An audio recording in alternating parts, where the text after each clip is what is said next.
Claire here in the Pacific Northwest Grow Zone 8B, Puget Sound area. This week, I am doing some more Hail Mary planting. At this point, I have about 30-ish days until our estimated first frost, which is October 18th. If you're like me and you just suddenly decided, what can I get out of my garden? Anything? Anybody want to work with me? Um, I have really been focusing on planting things that have short maturity times. So I found 4 things that can potentially become adult plants in 24 to 28 days. So if you're working at the same time level as I am, this might be for you. So stick around. I'll show you what I plant later on. But right now, let's go check out the garden and see what has come up since the last time we've talked, and I'll show you a few little projects I worked on in the kitchen this week. Here's a bonus quick start plant. The arugula that we planted last week is already coming up in several different places. It should be mature in about 20 to 45 days. So hopefully have some of that. The beets, both different varieties, have started to sprout, so that's exciting for that. And our transplants of thyme and the purple broccoli and the Brussels sprouts are doing pretty well, although I see something took a few little bites out of the brassicas. And then the carrots, oh my gosh, I'm so excited about them. They seem to be doing very well as the beans, and our peas are taking a little while, but that's okay. Here is the kohlrabi. I'm still excited to see if that turns out. And then I bought this new, this is possibly parsnips or radishes. I can't decide. I can't remember what I planted in this exact spot, but whatever it is doing very well. And then I bought this anise hyssop variety that they said the hummingbirds love, so obviously had to get it.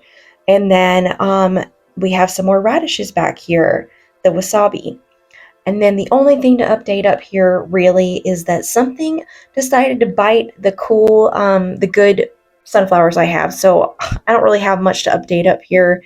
It's all kind of disappointing, but this is what we do. We planted and we found out do it earlier. I had this idea this week that I wanted to learn how to make bread. Ideally, I would love to make sourdough, but I know there's a whole process to making the starter that this week I did not have time for. But I looked up, simple bread recipes, beginner bread recipes, watched YouTube videos, and so I was like, you know what, I can do that. I need to do it. I went to the store for groceries yesterday, and I did not buy a loaf of bread, so I could not give myself an out like, maybe next week. So I have to do it today to try and get some bread for sandwiches and stuff because we're out. The recipe that I used was from Jill Winger on her YouTube channel, Old Fashioned on Purpose.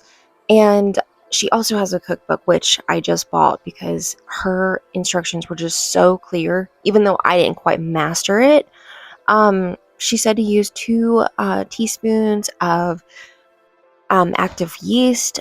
She said to use 2 teaspoons of sugar. She used brown sugar. I used white. I'm kind of wondering if that might be why I got the results I got. I'm not sure if it matters or not. And then you use a cup and 1/3 of warm water. And then you stir all that around until the yeast and the sugar dissolve. And then you put in 1 teaspoon of salt and mix that in with an egg. And then once you have that all mixed up, then you start adding in your flour, which she recommends using 3 to 3.5 cups of flour. And she said to start out with 3 cups, which is what I did. She said that you would kind of get the feel of it as you go along. So then you just mix it up with a fork and until it gets kind of what she calls rough and shaggy. And the reason why I picked her recipe over everything else that I found is that it did not recommend having a KitchenAid mixer. I would love to have one someday, but I am not one of the blessed few. Or, well, sometimes it seems like I'm the only person alive who doesn't have one, so I need to use it a recipe that can be done the super old-fashioned way with like a bowl, a fork, a spoon, your hands. Whatever way the cavemen made bread is the way I need to make it. So once it's in kind of a big lumpy ball and it's not quite as sticky, then you put some flour on your counter so that you can get to the kneading part. And mine was a little bit on the sticky side. Next time I do this, I might put 3 cups and a fourth into initially start because it was so sticky. I ended up having to add flour several times. I am kneading bread for the very first time ever. I will not make you watch me do it, but for the record, you are supposed to do this for about 5 minutes. So we'll skip ahead till the end when it turns into a nice little ball. And then you put that ball back in the bowl and cover it up with a clean tea towel. Then you let it sit for about an hour, and then it should have rised to half its size. Then you're supposed to, punch it down and then reshape it into whatever size or shape pan that you're going to put it in. I put it in a regular loaf pan. And I feel like mine did not necessarily rise as much as I would have liked it to. But you're supposed to put it in the loaf pan and then let it sit with it covered for 20 minutes. Then it should have risen to the size of the loaf pan, which as you can see, it did not. I'm going to cook it anyway. We're supposed to cook it for 30 minutes. It came out. It actually was extremely delicious. We loved it. All right, it is 8 o'clock at night. My kids are not in bed, but I need to start these pickles now because these cucumbers that I got last week from the vegetable store, they're not bad, but if I wait too much longer, they will be. I really wanted to make these pickles from scratch, but I found this pickle, quick process pickle mix at the store, and I'm gonna have to try this out this time. All I have to do is have the cucumbers and vinegar and water and mix it all together, and then put it with the cucumbers in jars, and hopefully it turns out great. It turns out the lengthiest part of this whole process was actually just cutting up the cucumbers. I did a combination of spears and slices, and I wish I had have started off just doing all slices because the spears took up a lot of space in the jar, which meant that I had to use more brine for those particular jars and couldn't fit as many cucumbers in there. So hindsight being 2020, I would have done it that way. This was the most straightforward little mix. You just add the vinegar, the water, and the mix into it and stir it up, and easy peasy. And this guy had to get in on the action before he had to go to bed. And then I just filled up. I ended up using quart jars, and I was able to do 5. In fact, I had so many cucumbers that I had to go buy another bag of mix. So side note, I'm going to need as many good egg recipes as you can give me because there's only so much French toast and scrambled eggs and egg salad sandwich that I can make. And our eggs are kind of going crazy. Our chickens are doing a fabulous job. They're winning at life.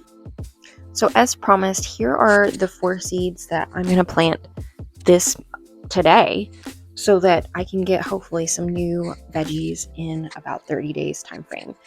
So the first thing I'm planting here is a radish, and it's the French breakfast variety, which I loved the look of it from the package because it looks like cute little kind of long fingery, chubby fingers with a little white tip and a red body. And I am really loving this seed company, Botanical Interest, because they make it so easy. Like on the front of the package, they put the days to maturity so that you can make really good calls on what you're trying to plant. And also on the back, it tells you how far apart to space everything, and how deep you should plant, and how many days to expect for the first little sprout to emerge. And I just love that it's just so informative. And then the second plant that I'll be planting is another radish, and this one is called Cherry Bell. And it's just a cute little red, traditional looking radish. It says that it has about 24 days to maturity, and it's also frost tolerant, which is great. The third thing I'm planting today is kale, and it's the Premier Blend, also by Botanical Interest.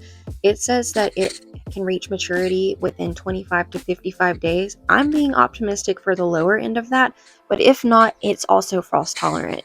And there's 3 different varieties within this bunch, so who knows what we'll get. But I figured I could plant some not only in the hay bale, but in the space up front with the watermelon and the pumpkins that are not going to come to be. So we'll make some room for these guys. And then the fourth thing that I'm planting is spinach, the Matador blend, and it says that it should come to maturity within 28 to 48 days. It's also frost tolerant, so once again, if it doesn't quite get there in 28 days, I'll just throw a little cover over it on the kind of colder, frosty days, and we'll just hope for the best. And for this one, I'm also going to be making some space in the front garden for it as well. And also, I got 2 new plants to put into my little pot garden area. I got some lemon verbena, which smells phenomenal, and then a new to me variety of lavender. And I'll just stick it in these pots for, I guess, the winter. They're perennials, but I don't have a permanent place that I know that I want to plant them yet. So they'll just hang out in limbo with the other pot garden plants. Thanks so much for joining us this week and seeing all the things that we've gotten into, all the experiments in the kitchen, all the things that we've planted. I hope that you come back next week to see what's hopefully sprouted. And if you have any last minute planting ideas, feel free to let me know. Anything that can mature in that 30-day window, I would love to know what your go-to Hail Mary plants are. You guys have a wonderful week, and I hope that you get in the garden, F around, and find out.